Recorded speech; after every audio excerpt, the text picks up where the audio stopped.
Episode 72-73. Istri dadakan tuan muda. Malam itu cuaca begitu mendukung. Sepertinya musim hujan akan segera berakhir berganti dengan musik kemarau. Jadi udara terasa sangat dingin ketika menerpa kulit. Namun semua tamu yang mulai berdatangan rupanya tidak merasakan itu akibat euforia pesta lanjutan kedua, karena pasangan pengantin sudah menikah di Malaysia beberapa hari yang lalu. Keluarga Lintang terlihat turun dari mobil mereka, berbarengan dengan mobil angkasa dan Pak Dewok yang baru saja menepi. Angkasa sangat berbinar ketika melihatnya. Ia segera keluar untuk menyapa Dokter Lintang secepatnya. Apalagi saat melihat ada perempuan dengan Dokter Lintang. Ia tak perlu lagi merasa takut jika dokter muda itu menyukai istrinya. "Hai, Dok. Dapat undangan juga rupanya." Bulan yang mengikuti angkasa agak kikuk bertemu dokter tersebut memilih menundukkan kepala, sebab ia malu akan permohonan yang gagal total kala itu. "Hai, juga angkasa. Kalian datang sekeluarga ya?" Tatapan Lintang tertuju pada beberapa orang yang baru turun di belakang mereka.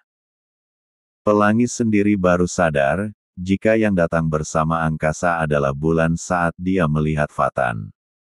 "Fatan!" teriak Pelangi serta merta terlukis guratan bahagia di wajahnya. Bulan yang sejak tadi menundukkan kepala langsung mendongak.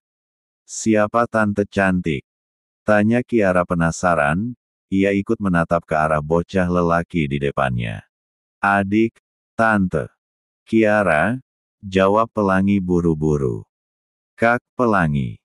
Fatan yang terkejut pun berlari kecil ke arah saudara perempuannya itu dan langsung memeluknya.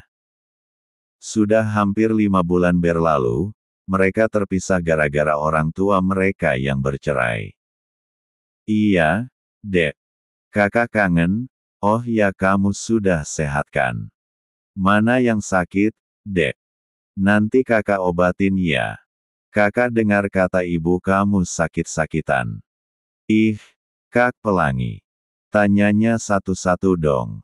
Aku kan bingung mau jawab apa," kata Fatan manyun.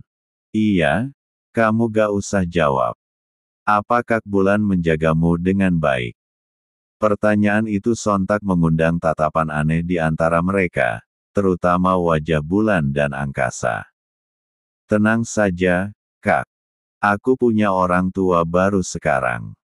Ayah Dewok dan Bu Arumi sangat sayang sama aku ketimbang orang tua kita," ucapnya senang sekaligus terbersit kalimat menyedihkan.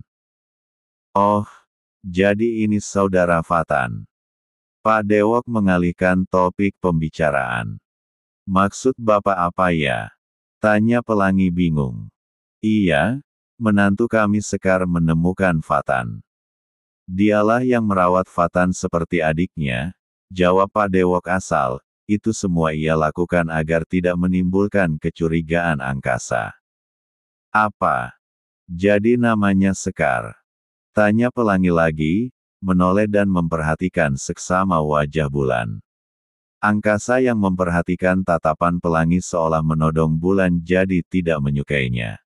"Dia istrimu, Dok?" tanya angkasa pada Dokter Lintang.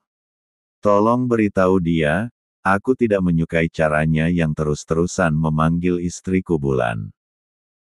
Dia ini Sekar, jadi saya mohon jangan merubah nama istri saya seenaknya," ucap angkasa, tegas.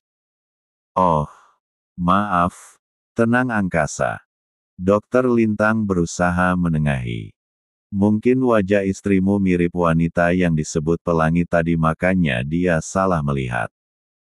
"Tidak, Dok," sangkal Pelangi. Gadis itu mendekati Bulan dan yakin jika yang dilihatnya tidaklah salah. "Dia memang Bulan saudara tiri saya," ucapnya sekali lagi, dengan lantang. Pak Dewok dan Bulan nampak gugup, bisa jadi hari itu semua akan segera terbongkar. "Kak Pelangi, ayo masuk." Fatan menggeret Pelangi, ia bermaksud menjauhkannya dari tempat itu. Tante cantik, Kiara ikut. Teriak bocah tersebut sambil menyusul dan tidak sengaja malah menabrak Dinda. Aduh, maaf tante, ucap Kiara polos. Dinda yang memang tidak menyukai anak kecil langsung mengomel. Aduh, Dek. Hati-hati dong. Tante buru-buru nih. Lihat lipstiknya jadi berantakan, bikin senewan aja kerjanya. Memang saat itu Dinda sedang bercermin, dan memakai lipstik sembari berjalan. Sebab ia baru saja selesai hangout bersama teman-temannya di kafe jadi tidak sempat untuk bersolek sebentar saja. Dokter Lintang yang melihat perlakuan Dinda pada Kiara, dari tempatnya berdiri merasa sangat kecewa. Ia tak menyangka jika Dinda tidak punya insting terhadap gadis kecil itu. Dinda, ucapnya menghampiri. Lagi-lagi Angkasa dan yang lainnya tersentak saat mengetahui jika dokter tersebut mengenal Dinda. Dokter Lintang hanya menatap tajam ke arah Dinda lalu menarik tubuh Kiara menjauh. Sini, sayang. Buat apa kamu mendekati perempuan berhati galak seperti tante ini? Ucap Lintang, memberi pengertian. Maaf ya, Pak. Kiara gak sengaja nabrak tante itu tadi. Gadis itu sedih sebab Dinda tak meresponnya sama sekali. Pak, sentak Dinda, ia mengerjap-ngerjapkan bola matanya berkali-kali. Angkasa yang mendengarnya terheran-heran. Seingatnya, Dokter Lintang pernah mengatakan jika gadis kecil itu adalah keponakannya. Tapi hari ini, ia menemukan bukti lain. Dokter Lintang menggendong Kiara, ia tidak akan rela jika Dinda berani menyentuhnya. Lupakan masa lalu, Dinda. Aku sendiri mampu membesarkan dia seorang diri. Perkataan Dokter Lintang menyesakkan dada Dinda yang baru menyadari jika bocah yang sudah dimarahinya itu adalah putrinya. Lintang, jadi dia adalah putriku. Dinda memastikan. Bukan. Sanggah Dokter Lintang. Wanita yang melahirkan Kiara sudah kuanggap mati. Kini hukum karma berlaku, Lintang yang dulunya sangat sakit hati dengan Dinda sepertinya tidak akan memaafkan dirinya lagi. Lintang, aku mohon. Izinkan aku menggendong dia sebentar saja, aku kangen sama Kiara. Dinda merendahkan dirinya bersimpuh di hadapan Lintang. Karena belum puas melihat kenyataan tersebut, Angkasa memutuskan untuk bertanya langsung dengan keduanya. Jadi, Dokter Lintang adalah mantan suamimu, Dinda. Dan bocah ini anak kalian.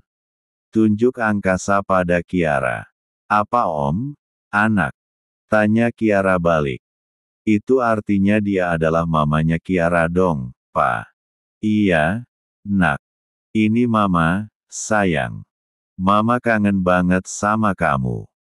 Dinda menangis menyesali perbuatannya.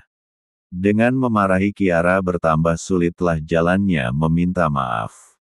Pa, turunin Kiara, aku mau meluk mama. Gadis kecil itu tidak tega melihat Dinda masih berlutut di tempatnya. Aku mohon, Mas. Maafkan kesalahan aku. Dokter Lintang tidak peduli, ia malah melengos menjauhi Dinda dan yang lainnya. Papa, tolong izinin Kiara ketemu Mama. Masih terdengar jelas permintaan Kiara pada Dokter Lintang. Tapi sayang Dokter Lintang enggan menimpali. Bu Arumi yang iba, membantu Dinda berdiri. Ia membenahi makek.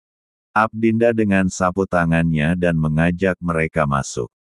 Ayo kita masuk, kita bahas lagi ini lain waktu, tidak enakan dengan yang punya hajat. Ujar Bu Arumi. Mereka tidak membantah sama sekali sebab apa yang dikatakan Bu Arumi benar adanya. Jika sekarang bukanlah waktu yang pas untuk membahas permasalahan keluarga, apalagi sifatnya sangat sensitif. Sampai di dalam mereka disambut hangat pemilik acara, bahkan tamu yang hadir diminta untuk segera makan lebih dulu. Sayang, ikut ibu saja dulu, aku mau menyapa Pak Gustara sebentar ya. Titah angkasa. Bulan mengangguk, lah berjalan ke arah prasmanan seorang diri diikuti Pelangi dan Fatan. Kak Sekar, makan yang banyak ya. Ujar Fatan pada Bulan dan untuk kesekian kalinya Pelangi menoleh ke arahnya. Bulan hanya menimpali dengan tersenyum. Ia sudah mengambil piring dan sendok untuk memilih makanan mana yang akan ia ambil. Tapi anehnya, Bulan yang melihat ada banyak telur di sana langsung merasakan mual yang luar biasa. Episode 73. Oek, oek. Bulan membungkam mulutnya, ia jadi tak enak hati sebab langsung menjadi pusat perhatian di sana, yang mungkin beranggapan jika dia tidak punya etika dan sopan santun.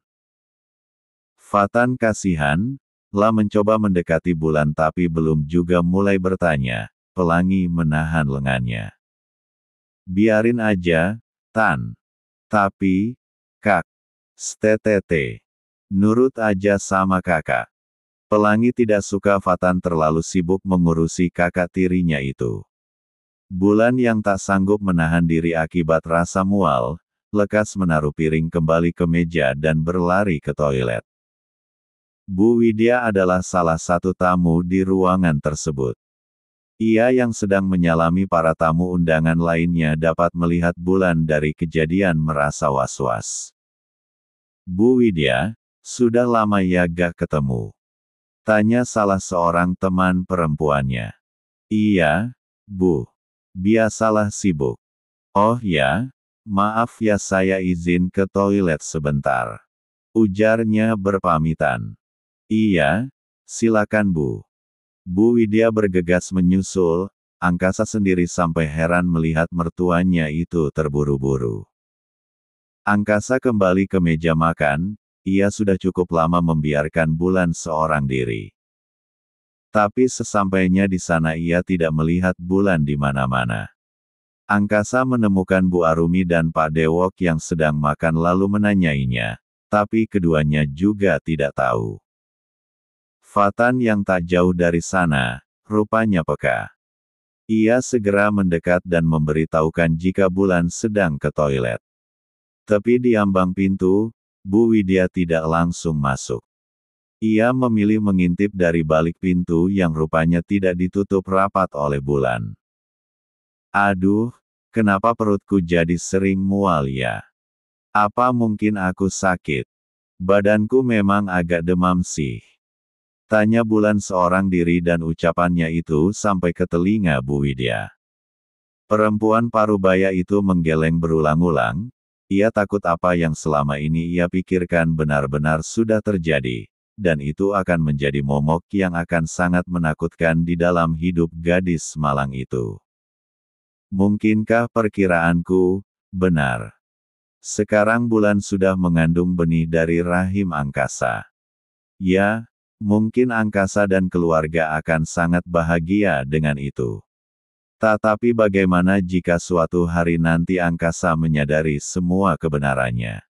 Apa yang akan terjadi pada hidup gadis itu? Sibuk memikirkan sesuatu, Bulan yang mendorong pintu terkejut saat tubuh Bu Widya jadi ikut tertabrak di belakangnya. Aduh, Ibu. Maaf, Bulan tidak tahu, ucapnya tidak sengaja. Lah tidak sadar, jika di lain tempat angkasa tengah menguping ucapan mereka. Pemuda tersebut sangat syok mendengarnya, tatapan dingin ke satu arah terlihat jelas. Tidak percaya jika yang didengarnya kali ini benar-benar dari mulut Bulan sendiri. Nak, kamu kenapa? Tanya Bu Widya, takut. Ia mendekatkan tangannya ke perut Bulan. Bulan yang mengikuti pergerakan tangan Bu Widya mengembangkan senyum kecilnya. Gak apa-apa, Bu. Jangan khawatirkan aku. Cuma masuk angin biasa kok, atau malah salah makan tadi. Bulan sebenarnya punya pemikiran sama tapi untuk mengakuinya di depan Bu Widya itu sangat memalukan. Ayo, Bu. Kita ke depan lagi. Bulan merangkul Bu Widya keluar, bahkan melintasi angkasa di balik tembok. Pemuda tersebut terdiam 1000 bahasa, ia masih menganggap itu hanya ilusi. Pengantinnya cantik dan ganteng ya Bu. Bulan berusaha terlihat cuek dan tenang. Meski sebenarnya Bu Widya tahu kalau ia sedang tidak dalam keadaan baik-baik saja. Iya, Nak. Semoga mereka langgeng ya. Bulan mengangguk. Bola matanya terus tertuju pada pasangan pengantin. Ada harapan yang tiba-tiba terbersit di benaknya. Seandainya aku bisa merasakan pernikahan seperti ini, itu pasti akan sangat membahagiakan, batin Bulan dalam hati. Dari tempatnya berdiri, Bulan melihat angkasa duduk di sebuah meja bersama Pak Guntara dan istri. Ia yang notabene masih menyandang status sebagai pasangan angkasa berinisiatif mendekat. Bu, angkasa sedang sendiri di sana. Bulan ke situ ya. Pamitnya lebih dulu. Iya, Nak.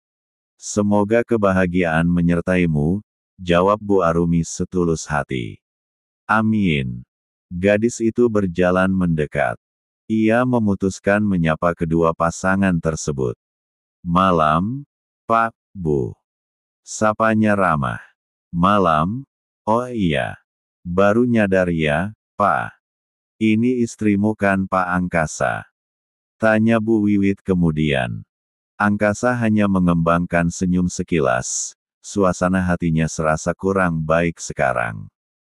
Oh, iya, Bu. Saya istrinya. Bulan agak heran. Gak biasanya angkasa enggan mengakui siapa dirinya. Ayo duduk, kita ngumpul sama-sama. Pinta Pak Guntara. Karena menurutnya itu adalah momen yang sangat langka. Bisa duduk bersama pengusaha muda seperti Angkasa dan juga istrinya. Oh ya, Pak Angkasa rasanya sudah hampir 5 bulan kalian menikah. Apa sudah ada tanda-tanda baby kalian akan segera launching? Tanya Bu Wiwit, iseng. Bulan mengernyitkan dahi, ia hanya tersenyum dan menunggu Angkasa sendiri yang menjawabnya. Doakan saja, Bu, jawabnya datar dan tidak berniat menoleh sama sekali ke arah Bulan. Ada apa dengan Angkasa? Kenapa dia terlihat sangat cuek dan dingin ya? Oh ya, Bu Sekar, Pak Angkasa. Kalian sudah pernah berbulan madu belum sih? Pergi saja ke Swiss, di sana sangat indah pemandangannya. Tanya Bu Wiwit lagi dengan bangganya. Sebab ia sudah bolak-balik ke sana namun tidak juga merasa bosan. Angkasa memaksakan diri untuk tersenyum, jujur saja ia memang tidak pernah sekalipun membawa Bulan berlibur selama hidup bersama. Itu karena banyak hal yang ia pertimbangkan, baru-baru ini saja Bulan mengalami amnesia, bahkan sampai melukai perasaannya dengan berbohong jika Lintang adalah pasangan S3 kesnya. Bertambah pula banyak hal-hal aneh yang membuatnya selalu merasakan keraguan pada sosok Bulan. Walau sekuat hatilah mencoba untuk menepis, perasaan itu tetap ada di dalam hatinya. Bahkan tak sekali, 2 kalinya ia dibuat aneh, bukan hanya 1 ataupun 2 orang saja yang dengan beraninya menyebut nama istrinya dengan panggilan orang lain. Sebagai seorang manusia, ia merasa sedang dipermainkan dan itu harus ia buktikan sendiri. Bayangannya akan makam Sekar waktu Adi dan kawan-kawan membawanya ke sana. Selalu mengganggu otaknya dan ia masih tetap belum percaya. Sayang, kenapa kamu diem aja? Tanya Bulan lirih. Ia takut jika Pak Guntara dan istri menganggap hubungan mereka kurang harmonis. Mulutku lagi banyak sariawan, jawabnya asal. Angkasa beranjak dari duduknya dan berpamitan pergi diikuti Bulan yang makin bingung dibuatnya. Perasaan bulan berdetak, ia tahu angkasa sedang berbohong, sebab saat di rumah tadi pemuda tersebut tidak mengeluhkan apapun juga. Sayang, setidaknya jangan terlihat kaku. Tidak baik dilihat orang, ucapnya lagi sambil masih mengekor di belakang angkasa hingga pemuda tersebut menghentikan langkahnya. Angkasa hanya menoleh, tapi tatapan itu membuat hati bulan semakin bergetar. Sepertinya tatapan itu adalah tatapan kemarahan yang besar. Maaf jika aku melakukan kesalahan. Bulan menundukkan sedikit wajahnya karena ia takut jika angkasa sudah mulai memasang wajah dinginnya.